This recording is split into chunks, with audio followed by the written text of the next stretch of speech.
back for our second series of the evening here on our premiere evening of the D2L Season 4, brought to you by Kingston HyperX. I'm AC, joined by Merlini for the broadcast, and already got to see one LGD team in action here tonight. Now their sister side, LGD International, going to be playing and facing off against facing off against the team that many consider to be the best in the world. Really, only a handful of teams are even in that discussion, but DK, in most people's eyes, tends to come out ahead of that. And when you look at their lineup, absolutely star-studded. The talent and the experience they have at every position, just truly shocking. Mushi, Lanham, Ice, Burning, and MMY. Truly a huge team ready to face off against the international squad of LGD. Misery, Pycat, Freedom, Brax, and Black. Of course, Black of Mal's former fame, considered to be one of the carry players on the planet, very much in the mold of DK's own Burning, the living legend himself. So, gonna be a lot of fun to watch this game play out. And tell you the truth, I think you'd be remiss if you didn't expect perhaps some very long, farm-oriented games ahead of us here today. Once again, my co-casting partner for tonight and for every night here on the D2L Season 4 gonna be Ben Merlini Wu. Merlini, welcome in again, my friend. Hey, how's it going? I'm excited to see DK, the powerhouse of Asia, face up against LGD International. Absolutely. We can see the draft's already moving ahead. Troll Warlord going to be back in action, as will Elder Titan. And we talked briefly in our first series. I mean, these two heroes, more so than just about any since the conclusion of the International 3, these two heroes have risen to just true huge prominence. There are a couple of heroes that, for the most part, aren't always good enough to ban, and really are good enough to ban in the first phase. So when they make it into the pool during the pick phase, are almost always going to be picked up as teams continue to experiment with what both of these teams, or what both of these heroes can bring to any team composition. We're going to see LGD snag up the chin to go with the Troll. Elder Titan going to be joined by Io. Yeah, I haven't seen EO and Elder Titan on a team together. Elder Titan is just incredibly strong, though. Both of these heroes are pretty good versus BKB. Troll Warlord beats almost every carry one-on-one in the BKB war, so that's also why he's really popular. He's also pretty phenomenal in the AAA, and he helps with push. So he's one of those carries that gives you a little bit of everything, and he doesn't require that many items to be useful. Yeah, another one of those heroes that really can just go with a Shadow Blade kind of a build, much in the mold of, say, an Alchemist, that kind of a hero, who, if you want to get him active early, it's very simple to build into something like that and then transition out of it into a late-game-oriented kind of an approach. And we actually saw that in Game 1 of our first series, as we saw the Shadow Blade come out, followed by the BKB. Very typical stuff there, then followed up with a Butterfly, giving you that extra little bit of dodge, that extra little bit of survivability. But this time going to be with the chin. Troll Warlord, of course, with his ult, makes it very easy to quickly push down towers if you catch your opponent sleeping or you take a fight. Makes it very easy to take a Roshan, which is not that difficult with the chin on team to begin with. But DK with a composition so far with Io and ET, we'll see what they want to pair with that Io to really begin to pick the map apart. But really, two heroes that are quite good at that. Elder Titan brings a lot to the team fight. He's great at all stages of the game. Really, something that is often overlooked is just how good he is at push and counter push. His ability to just melt down creep waves and then try to take a fight behind an enemy tower. He just has that kind of range. Then you take some kind of a nice punchy carry hero in the mid game to hook up with an Io and relocate following the Earth Splitter, and yeah, you've got the ability to really lay it on a team if they are not in great position, if they just aren't on par with you in golden experience.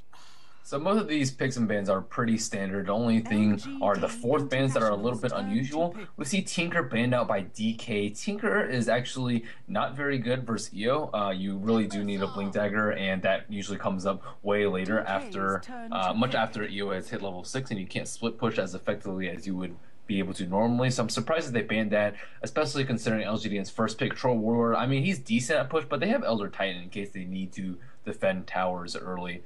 And Crystal Maiden's just early aggression. She's popular, but I rarely see her banned.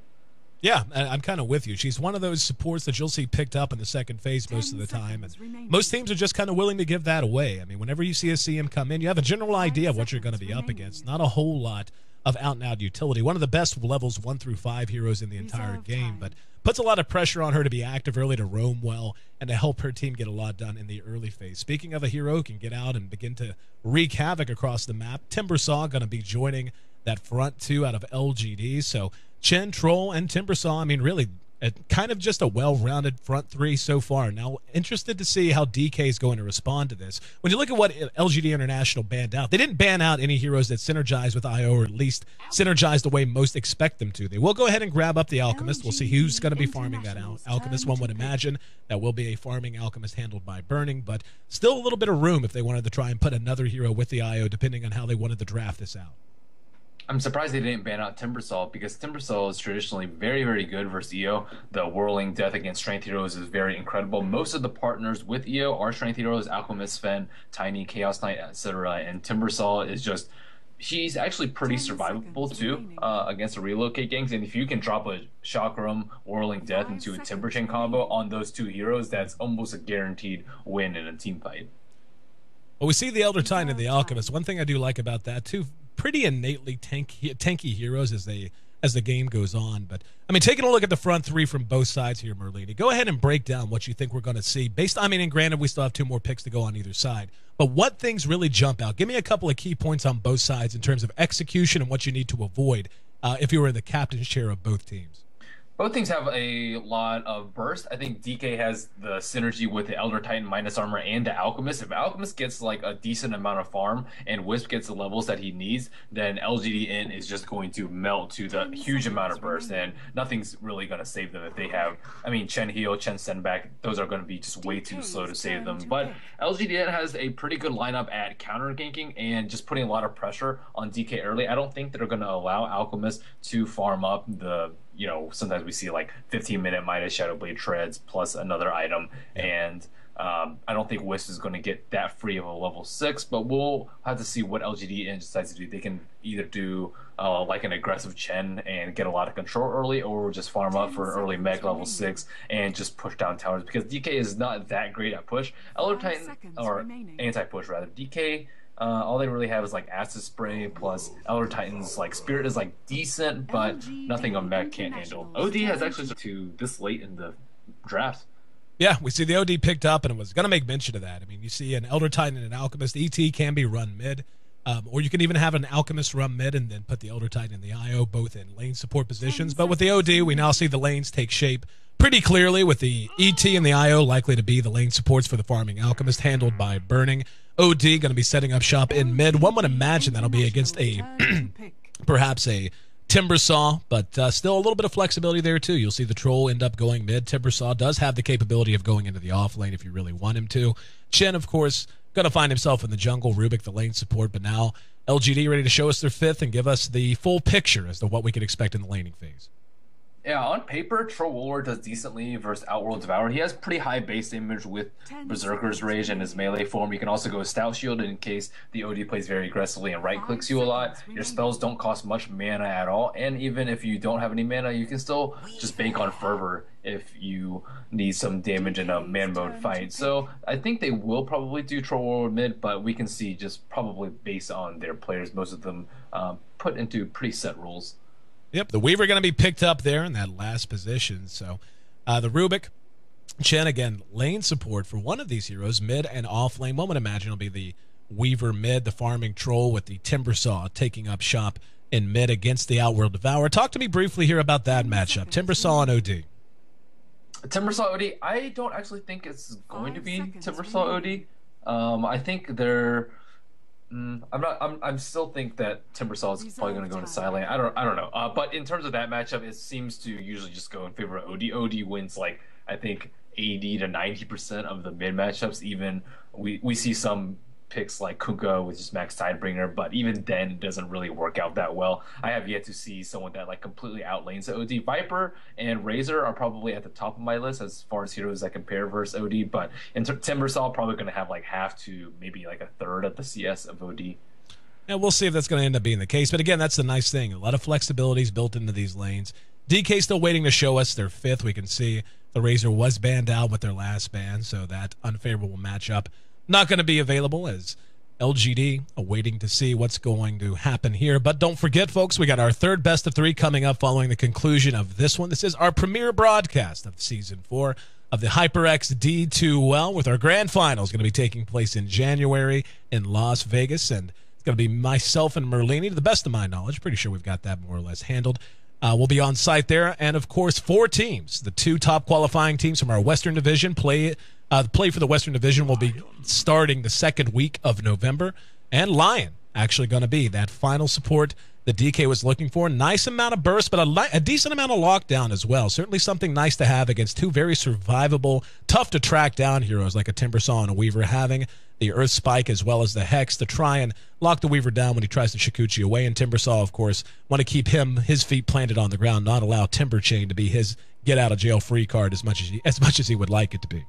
I think Lion's a very good pick versus Timbersaw and Weaver. The only problem is I don't necessarily like him with a Wisp on your team, because I think that both of these heroes need a lot of levels. Lion is one of the few supports whose stun doesn't actually scale very well. For example, Leshrac has a full duration stun at level 1, but Earth Spike's only 1 second at level 1. So if you get Try on Tried, which I expect LGD to do, then Lion's going to have a pretty difficult time. And if he gets under leveled, it doesn't matter if he has Hex. He's just going to die in a couple of seconds to the Weaver and or the Timbersaw burst. Taking a look as they load in here. We have an immediate pause out. Once again, want to welcome each and every one of you in.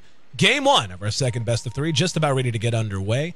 DK versus LGD. LGD China, the sister organization, well, I should say sister team of LGD International, was in action in our first series of the day. Got past Vici Gaming 2-0 in rather convincing fashion. But, that's one of those series that I think Vici needs to look at, and I hope a lot of the fans will look at, as having its own encouraging moments for Vici. And you and I talked quite a bit about that during the game. The fact that LGD just one of the best 5-on-5 teams on the planet, and they really showed that in both of their games against Vici. But Vici able to play a little rat Dota, able to use some split push in game 1, the Nature's Prophet and the Weaver, and really extended out that game and even made a true comeback at one point. It was just a little bit too little too late. So already very early on here in the HyperX D2L, beginning to see some flashes of brilliance even when a team like LGD does walk away pretty handy winners. So the teams are loaded in. Let's see who's going to be handling who.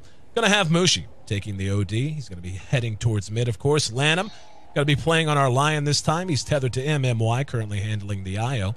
We're going to have our Elder Titan, played by Ice Cubed, Ice, with Burning, farming up the Alchemist as anticipated. On the other side of the river, no surprise to see Misery playing on our Chen. Going to have the Troll Warlord, handled by Pycat, who is setting up shop in mid, so good call there, my friend. Freedom playing on the Rubik, with the Timbersaw going to be handled by Brax. Brax making his way on up towards that top lane, handling the Timbersaw, while Black looks to take control of the Weaver. And, Black, a guy I've had a chance to really talk to a lot, saw him in many cases all over the world just over the last year or so. He really does love playing Weaver. I mean, Black, known as just Mr. GPM, the West Burning, so on and so forth, certainly knows how to farm, but does like the early activity that playing on a Weaver does allow him to have. And looking at the lanes, DK's lineup and laning is a lot more predictable than LGD.int's, simply because their players are very known for certain roles. Mushi almost always plays solo mid. He played Gary for a brief stint in time, but for the most part, he's solo mid, and he's on that OD. Ice, one of the best offlaners, I think, and he is currently offlane on the Elder Titan, and Lanham and MMY support players Burning as your Alchemist. But all in all, it's very predictable as to what they're going to do. 3-1-1 with Ice in the offlane, and LGD can respond appropriately and put very favorable matchups in all 3. Well, I wouldn't say favorable versus OD, but as favorable as it is going to be. Lanham snags himself the initial rune. He is an Invis rune, so he's probably going to make his way towards mid, at least try to harry Pycat just a little bit. Nope, instead going to duck back out. So lane's taking shape, should be relatively quiet. Black does get a little risky playing on the Weaver, so this is probably going to be the lane we'll want to watch. But right now, we can see Ice going one-on-one against Brax. Brax looking to get as much experience here as we see Freedom and Misery working together here in the jungle to get them both off to a good start. And you can actually maybe expect Freedom to have a lot of action in the early game too. He has boots first, and they already smoked up. They are looking to secure Pycat's farm very early into the game. Or maybe they're going bottom, actually. Black is actually going to die on bottom. Yep. Unfortunate. Seen Black play Weaver a few times, and he'll do that once in a while. That's why I mentioned it. He does like to play a little chest out on the weave, and once in a while gets a little bit too chest out and gets punished for it. LGD gives up the first blood as DK. Super long smoke. They went like, oh, my thing messed up, but they went from the big camp all the way around to the secret shop, all the way around. Their smoke's already about to run out, but if they get a kill on Mushi, it is worth it. He just used Astro. He's in a lot of danger. Here we go. They're going to spot him out. Telekinesis back. Pycat runs up on him, trying to cut off any path of retreat, going to force him to head back north. And unfortunately, just a little too tough to track him down. Freedom does pop the salve. No help coming on either side right now as Mushi looks to turn. Actually going to turn right into the lane. Now he's going to turn around, use Astral Imprisonment, and that might have gotten him killed. It's going to be very, very close. Using that, yep, got cleaned up. So LGD gets themselves on the board as well. It's following the first blood given up by Black, but we're all knotted up 1-1, 2 kills in 2 minutes. That was a very inefficient kill. Mushi's already back to the lane faster than Pycat is. I think if he had used his first 50 mana for the whirling range, Axis range, and slowed him instead of just using it for the miss, because he wasn't attacking. They don't need the damage from the whirling axes. They just need the slow. If he just slowed them, they would have gotten a kill, and they wouldn't have wasted 3 people's time for that long. But all in all, they did get a Mushi kill, which is ever so important. They do have a ward on bottom, so they will be completely aware of this rotation. DK currently under siege as LGD has rotated themselves down into the offensive tri-lane position. We see Misery with his Ursa Creep or Hellbear Smasher. Still don't like that name, but nonetheless, trying Ursa's to... so much cooler. Isn't I it? agree with you there. It's like the worst name ever. I've been bitching about that since D2L like season 2. But anyway, love you anyway, Valve. Misery taking over the jungle here along with Freedom. Up at top, we can see the one-on-one still going on between Brax and our Elder Titan. Level 4 versus level 4. Really not a whole lot DK can do, using the Spirit Style just to try and zone LGD out and buy themselves a little room to breathe. They have the Wildkin, and it is taking out a creep set currently. If DK can steal this, that would be absolutely huge for them, but I don't know if they can.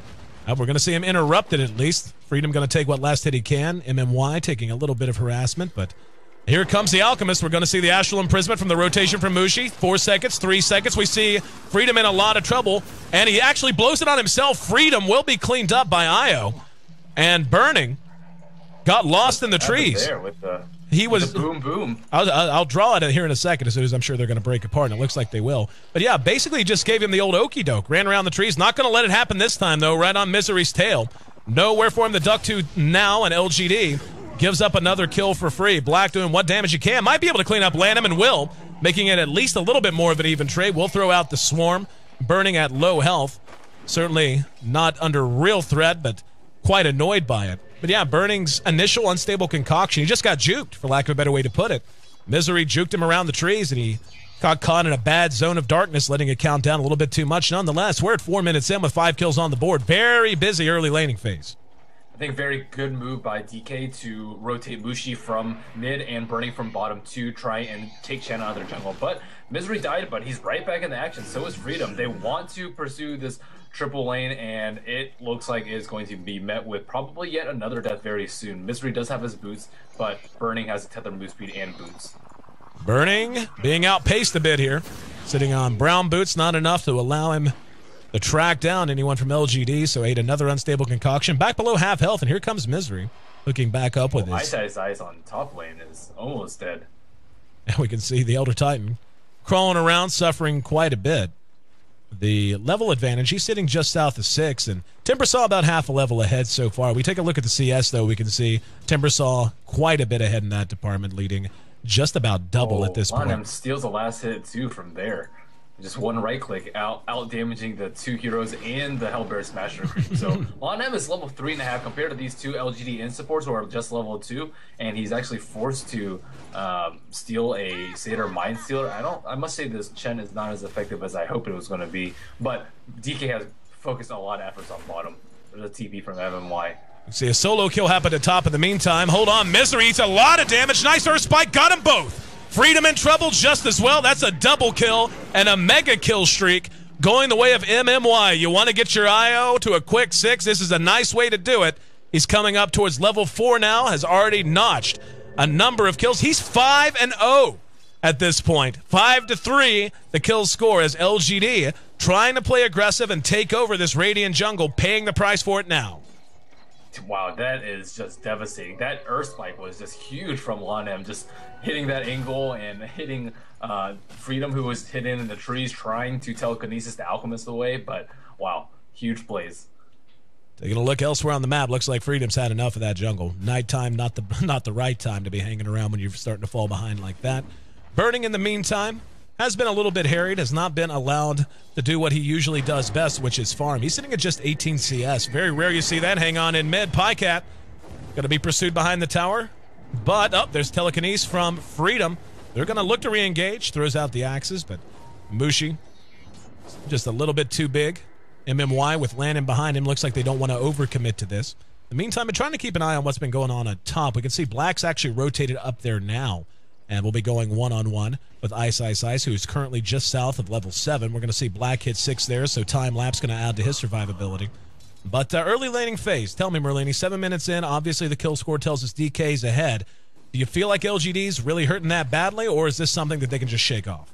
I think they won mid and top, but the problem is their 2 supports are under level. So even though they technically only lost 1 lane, 3 heroes are suffering for it, Black and the 2 support heroes, and they haven't hindered MMY's leveling. So I think it's a pretty big deal that they aren't able to sustain control in the opponent's jungle, because that was their game plan. Hey, we could win top. Brax actually killed Ice in the solo lane. They got an early kill on the OD, so OD is actually under CS. He actually has only 1 less CS than the troll right now. So they won the mid and top, but again, the bottom lane, just things did not go well enough. They even had a ward over here, but they just always got caught by Birdie's unstable concoction, aside from the 1 or 2 times that he self-stunned. Taking a look at the GPM counter, we can see Brax is definitely in a position to be that force of nature that a well-farmed Timbersaw can be early on, sitting at 340, give or take GPM. Level quite high as well. He's already level 8. And we can see just throwing out Chakram, what a problem that can be. And how many times have we seen it? I mean, a Timbersaw who gets off to a good start is able to mitigate his mana issues. He's already got up his arc boots, and he's got 700, 650 gold to put towards another item before long. This is the kind of game where you can just see a Timbersaw go crazy. So it's going to come down to DK to make sure that they do buy Burning the time he needs to play catch-up. And it's not very often you can say that, really. The Burning actually genuinely does have to play catch-up. Still sitting at just 27 CS in comparison to Timbersaw, currently at 44. They actually rotated him into the jungle and given Lanem some levels in the lane, which is, I guess, not that bad of a trade-off, considering Alchemist is already level 6 with phase boost, but Lanem may take a death right here. 3 heroes just, yeah. Chakram, after the telekinesis, gets off a 3-man Earth Spike and a Hex. Certainly scared the hell out of LGD, even though he had no help coming. Very well shot. We can see Black is taking a little bit of abuse from Elder Titan, but Misery now rotating his way up. Ice. Has to be careful here. Misery just to the south. He actually just grabbed himself a Centaur, so 1 guaranteed stun if he does decide to come in. It looks like Ice. Nope, never mind. Thought he might back there. And Misery getting into position. Might want to take an attempt at this. Black is just taking so much damage from the Astral Spirit right now. Every time that's thrown out, there's a lot of damage for a relatively squishy Weaver at this stage of the game to have to cope with. There will be a TP to the tier 1 now. That's going to be Lanham. Yeah, Elder Titan's level 8.5 right now. Compare that to the Timbersaw, who actually got a solo kill on the Elder Titan, and Timbersaw's like slightly under level, but that's because he's had to rotate and help his bottom lane out. He's 2-0-0, so Brax is definitely doing the best out of anyone on LGD and right now, but the problem is Timbersaw compared to Elder Titan, I think that Elder Titan is just way more useful in team fights. Seeing Misery bounce around a lot now, really not getting a whole lot accomplished. Yep, smoke. I was going to say, looks like he wants to change that up. He's moved around quite a bit and never really committed. And they are going to go ahead and move down past the Roche pit. Nope, never mind. Going to double back into mid. Mushi quite far forward, and they will be spotted. They can't catch him. Can't get him with telekinesis, so Freedom just a half step behind the Outworld Destroyer. Devourer, excuse me, the OD, the old dirty. But 10.5 minutes in. And look, hang on. Never mind. Looks like just a lot of movement right now. Very cerebral laning phase. Yeah, they have a ward over here, but they're able to spot it out. Unfortunate that that ward actually prevented them from getting a kill on Mushi, but they're still all up in their jungle. MMY level 5 right now. Is he going to be able to escape from Brax? Oh, a long-range tether to Burning. See, Troll has finished his urn, and once again, LGD looking to invade this jungle, do what they can to make life hard on Burning. And still hovering down near, actually he's in the lower half in terms of pure CS on the board. So doing a great job of keeping him eliminated. Doesn't have Grievel's Greed skilled either. Has gone with a much more fight-oriented build with 3 points. Lanem is level 6. Is he going to get a kill on Black? I think an Impale Finger will just kill him. Mushi, though, in mid. Yep, Mushi being pursued out, throws out the Astral Imprison. Misery going to try to track him down as a Centaur out in front of him.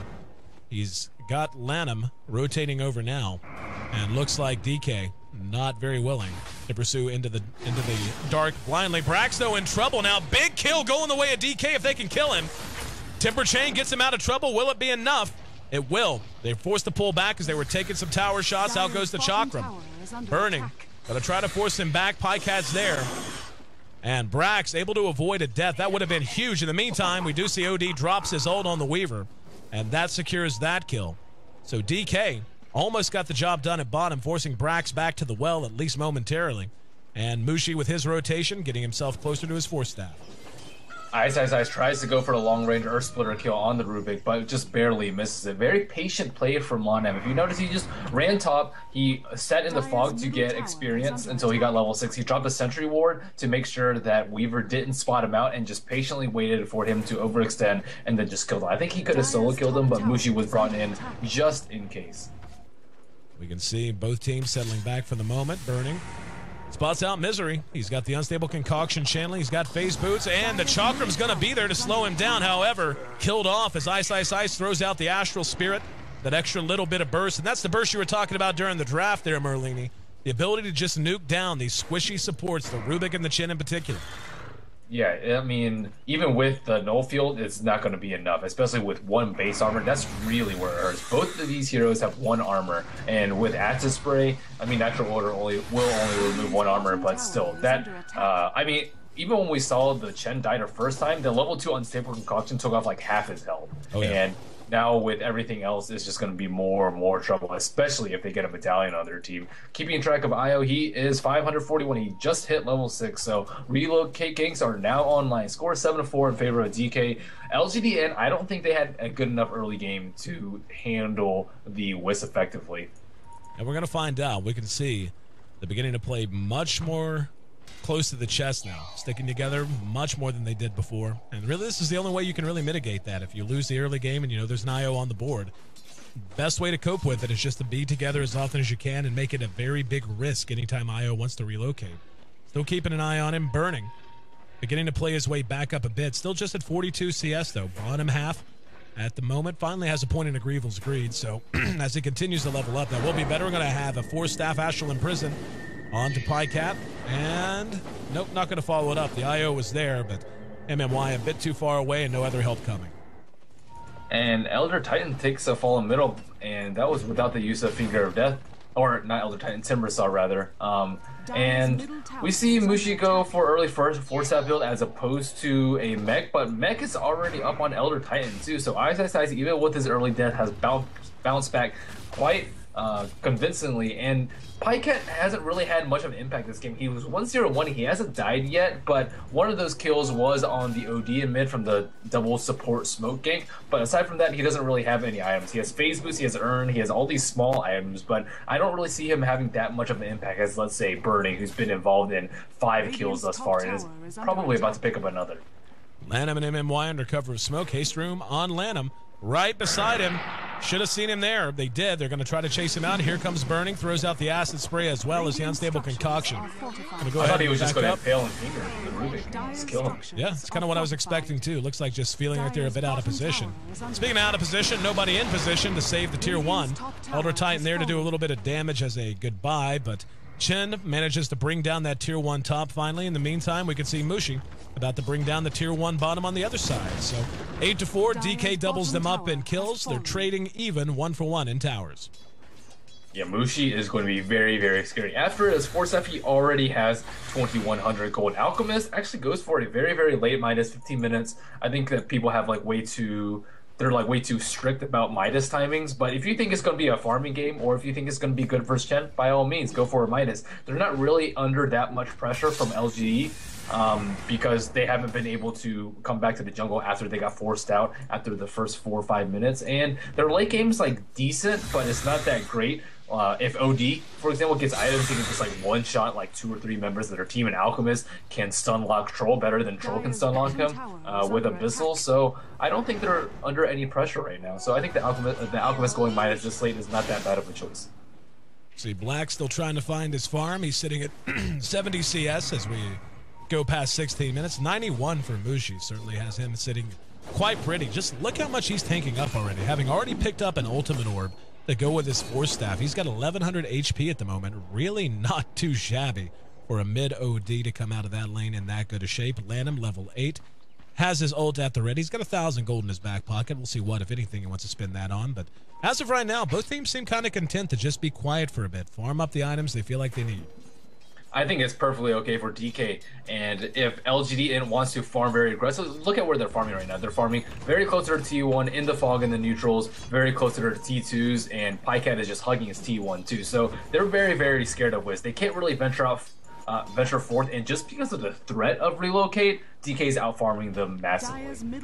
This tier 1 mid in bad shape on the side of LGD. They're going to zone him out using Elder Titan's Astral Spirit and bring it down. Elder Titan takes that kill. The mech was completed on Ice, so their ability to go ahead and start looking to force a fight or two, certainly in quite good shape. Alchemist still short of level 11, will be level 11 momentarily. He's got 1,700 gold in the bank. We'll see if he wants to go with the Shadow Blade build or something a bit more stable after picking up that Midas. But with the mech coming out on ET, both really are viable options. They could just decide to go ahead and put the pedal to the metal and try to punish LGD's lineup. And, you know, this is just not where you want your Chen to be. I mean, whenever you draft a Chen, you want to be across the river pushing towers. You don't want to be sucked up under your own towers, which makes, you know, the Chen and the IO dynamic just kind of a weird one for LGD to account for. And same thing with Weaver. Really, you want your Weaver to be up in an opponent's face and being really annoying with Shikuchi and time-lapse, but he's just forced to play very passively after giving up that very early first blood and after dying to Lana's level 6 finger at level 8, almost level 9 on the line. He is just extremely high level as a support right now. Kill we both missed there was a relocate down to bottom, where we see the Troll Warlord was picked off by Burning with the help of IO. So MMY tethering up to the big guy and certainly helping him out in levels and experience. Invis Rune now on Ice, and has a little bit of help across the river. With that tier 1 down, Brax has got to be very, very careful, and he will go ahead and decide to pull back, so dodging the bullet at least for the moment. We're at 18.5 minutes into this game. We can see DK has opened up a pretty damn sizable lead. We're talking 500 gold in their favor, in excess of 5,000 experience, and they're going to look to add to it now as they're moving. LGD trying to make something happen, though, with a 3-man smoke. Yep, smoke coming out on both sides. Was following DK. It's just a Roshan. Yeah, looks like, yep. And this is one of those things you can do with the Troll Warlord. Move in, yep, there you go. There's the ulti. He's got the Vlads for the regen, and we'll see if DK is going to be able to figure this out. Unfortunately, I don't think that this Roshan is going to be that great for LGD. Like, even with an Aegis, I still don't see them winning a team fight. Not with the mech already up, not with the amount of items on OD. OD actually disassembled his Tranquil Boots and went for the Treads instead of finishing up his Scepter, or his Scythe rather, and if they fight in like the next 5 or 10 minutes, it'll be a good payoff for him. At this point, I feel like DK knows what's going on. They know it's a Roshan, and they're willing to give up a Roshan and an Aegis for the exact reasons you just enumerated. Plus, they feel confident that they can take this tier 2. Before they even brought down the tier 1, they were cutting creeps in preparation for this push, and nope, never mind. Looks like they are going to go ahead and back off to try and defend and take a fight here in mid. Misery spotted out as he crosses in front. Still a little bit of push from Mushi, nuking this down. And we're going to see a tower deny from Burning at bottom. LGD moving back into the jungle. We've got 2 and Ice, and Lanham holding down the fort here in mid. Freedom manages to steal himself the Astral Spirit, so quite a nice ability for him to steal in this situation. And I think that they definitely feel confident in taking a T2. The problem is they didn't want to lose their bottom T1 and miss out on all that farm in mid too. So they're definitely strong enough. Burning is actually not with his team though. He could potentially get relocated back, but Wiz is actually TP bottom in order to relocate him top in case there's a gank. Pycat has Aegis right now, but there's no way he can kill Burning right now. Burning is like... Lanham mistimes the Earth Spike. They were going to go for it. Brax did TP in, so maybe best they didn't overcommit, but Lanham, who's played really well, has hit multiple multi-hero Earth Spikes so far, just mistimed it coming out of the Astral Imprisonment there. We do see Burning has opted to grab that Shadow Blade, so it is a fighting build. Really no surprise, I don't think, given how early the mech came out, and given just how damn good of a start Mushi had. 2,100 gold now in his back pocket to go with the Force Staff and that ultimate orb, and he looks like he's hang on, gonna be telekinesis. There's a TP coming in, does manage to get it, will Force Staff out, and The Earth Splitter caught a couple. They're going to try to pursue this out. Nets from Mushi. Nice Astral Imprisonment to keep himself alive. There's going to be the Hand of God. Burning's there. Aegis is popped. Burning hooked up with MMY. He's got 8 seconds till it relocates back off. Looks like MMY will not drop. In the meantime, Ice finds a kill on the backside of the fight. There's another Astral Imprisonment as Wisp heads back from whence he came. Burning going to try to withdraw. Lanham blows the finger of death after a well-placed Earth Spike. Gets himself a kill. Burning blows himself up with the Unstable Concoction. Ice trying to stomp to slow down the pursuit. And so far, DK has not lost anyone. They've lost a lot of health, but in the end, a 2-for-0 exchange going the way of the Chinese squad. Wow, that was just fantastic initiate by Elder Titan. It looked like OD was in a lot of trouble. He really wanted to get the tower, and he was telekinesis a little bit closer, but he forced him out, and then Ice hit them with the Earth Splitter, and then immediately after that, a stomp came on a couple of heroes, and they were able to focus the heroes out in front, drop Troll Warlord out, and then regroup while they waited for their cooldowns to come in, and while they waited for the relocate. So Ice really set that fight up for them. 11-4, 22 minutes in, and DK in total control. 2,800 gold in Burning's back pocket, and that's after having a quite lackluster start, but just the way the guy happens to work. In fact, he's now moved back up in terms of net worth to the top of the board, sitting ahead of anyone. OD in second place. Third place is Elder Titan. So at this point, really by any metric you want to measure, gold, experience. In fact, they're coming up on a 5-digit lead in both gold and XP at this point, really. That is just ridiculous. And Troll Warlord is not even close to his BKB. He has his Ogre Club, but he's still about 2,000 gold away from the BKB. And, I mean, we just saw how fast he melted. And even with the Aegis, and defending at their T2, LGD just got absolutely train wrecked at their tower. So they can't take team fights even with the Aegis. They can't split push because they'll just get relocate gang. So they can't really outfarm them either because Alchemist has a Midas and he's farming this like massive ancient stack right now with level 4 Greevil's Greed. OD almost has a sheep. So I think they're kind of has a loss as what to do. Up, relocate in. Pycat cleans up with one Unstable Concoction. Burning came in. Very little health there, but regenning quite quickly with the help of Io. And now the tier 2 bottom likely to be his prize. They will go ahead and be sent back to that ancient stack. Black will be responded to by Mushi. Looked like he wanted to split push there, just unable to do so quickly enough. That's not a bad day's work if you're Burning. Just, pop over, get a kill, help your team, do some damage to a tower, then go, farm ancients more. It's fine, don't worry about it. Yeah, he is ridiculously stacked. He had a 15-minute Midas and phase, and then in 9 minutes time, he's able to pick up a Shadow Blade and a BKB. That is incredible amounts of farm. A little overkill there.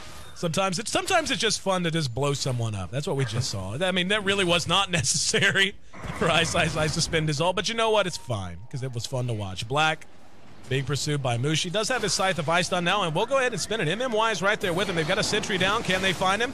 He's going to time-lapse back. There's an Unstable Concoction that will connect. Shikuchi wears off, and that's a dead Black. So DK manages to squish the bug. 14-4, and this game, I do believe, has officially gotten out of hand. I do believe so, too. And with the early pick Chen, they really want to take control of the early game, really want to win the triple lane, but that absolutely did not happen. And from there, things just kind of fell apart. I think they may have drafted Chen too early, or maybe it was just like Black really not contributing anything to the triple lane that really caused them to lose that lane, but they can't lose that lane that badly when you aggressive triple lane. I'll tell you, Brax really did have a great start, and I agree with you completely. It's kind of amazing. He just really has not felt like much of a factor, for lack of a better way to put it. Even when he showed up in situations when he should have had, one would think, a bigger impact. Really, just DK has just matched up better. Not saying even Brax has done anything wrong. More that, well, this helps when Lanham's just playing balls out, and a stomp to follow it up. One last right click from Mushi gets them another kill. I think I could count on my hand how many times Misery's crossed the river. He spent a little bit of time in the Radiant side jungle. That didn't always go so well. They gave up a few deaths there. Since then, he's really just played in his own jungle. You just can't have a Chen against this kind of a lineup be that ineffective. I certainly agree with you there. And now LGD.int just kind of scrambling to defend, but not really with a clear game plan. They took out Roshan, but that just meant absolutely nothing. They can't really get any towers. They've gotten 2 towers in the span of 26 minutes with a Chen and a Troll Warlord with his ultimate. Trolls actually have to resort to farming the enemy's jungle because they just have that little map control. And still working on his BKB, but even with his BKB, like Alchemist can get his Basher by the time, Abyssal probably by the time he has his BKB, and then it's going to be game over from there. And on top of that, OG has finished his Sheep. 26 minutes, Treads, 4-stab, and Scythe of Eyes. Mushi playing very, very well. Pycat spotted out by Lanham. Lanham does not have the mana for Finger of Death. Does now after one quick bottle charge and a little bit of help, and he will go ahead and use it. Pycat eating the ugly side of his big brown finger. Burning. Blows himself up for about the 15th time this game. Nothing to matter. Up atop, Black's in trouble again. And the ulti following the Astral Imprisonment makes it a little bit more lopsided. You're talking to 3 top in net worth, all belonging to DK, and the 3 after that really not putting up depth. They're just going to call it. LGD realizing the gap way too wide, and DK takes a sub 30-minute win. What a performance, Merlina. Yeah, what a performance indeed. I think that DK did a very good job of protecting the important heroes early and just countering any sort of early game plan that LGD had. Very well played by DK. As we can see, once again, just a total out of execution is the way I would put it. LGD certainly had their bright spots. They were in decent shape in a number of ways. They were really creative with their activity early on. As you had mentioned, Rubik going boots first just to be more active. But in the end, DK just kind of weathered the storm, and by the time Burning was able to catch up after a lackluster farming laning phase, really no looking back from that point. 27 minutes, 6 seconds, the official game time, 17-4. The final kill score. Game 1 goes in the books. DK takes a 1-game lead over LGD International here in our second match on our premiere evening of the D2L Season 4, brought to you by Kingston HyperX. Game number 2 going to be coming up. We'll see if LGD International can get things back on track or if DK is going to continue their streak of dominance. They've won 6 in a row coming into today's match, looking to extend that to 7. I'm AC. Merlini will be back with me in just a few moments. Stick with us, guys. We'll be right back.